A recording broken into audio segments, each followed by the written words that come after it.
নমস্কার, এস কুকিংয়ে তোমাদের সবাইকে স্বাগত।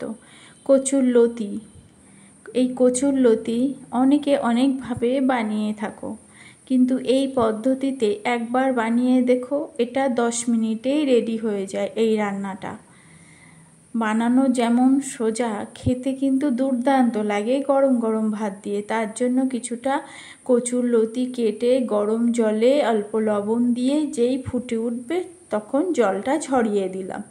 এইভাবে জল ঝরিয়ে নিলে তাহলে আর গলা ধরে না। এবার কড়াইতে তেল চাপিয়ে শুকনো লঙ্কা ফোড়ন দিয়ে 10 থেকে 12টা রসুনের কোয়া থেতো করে দিলাম। রসুনটা একটু সামান্য ভাজা ভাজা হবে, 2টো কোচানো পেঁয়াজ দিলাম। পেঁয়াজ আর রসুনটাকে সুন্দর করে একটু ভেজে নেব কটা কাঁচা লঙ্কা কুচি দিয়ে।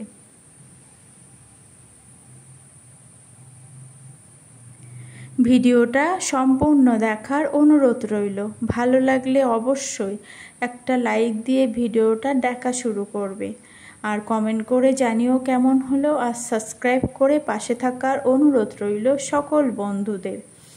বেশ পেঁয়াজ রসুনটা ভাজা ভাজা হয়ে গেছে। এবার পরিমাণ মতো দেব হলুদ গুঁড়ো, দিয়ে সেই ভাপানো কচুর লতিটা দিয়ে দেব, দিয়ে সুন্দর করে মিশিয়ে নেব। মিশিয়ে নিয়ে অল্প একটু ঝাল লঙ্কার গুঁড়ো দেব, দিয়ে সব কিছু সুন্দর করে মিশিয়ে এটাকে কিছুক্ষণ রান্না করে নেব।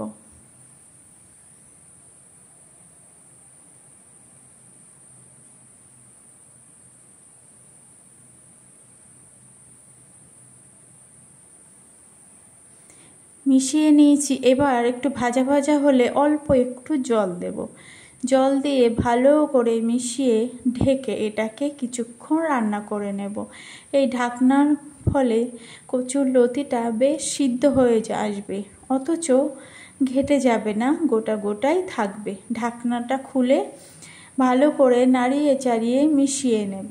মিশিয়ে নিয়ে লবণ ঝালটা ঠিক মতো চেখে নেব। চেখে নিয়ে শেষে অল্প একটু গোলমরিচ গুঁড়ো ছড়িয়ে দেব। দিয়ে সুন্দর করে মিশিয়ে নিলেই রেডি দারুণ স্বাদের কচুরলতি রান্না, কচুরলতির রসা বা চচ্চড়ি।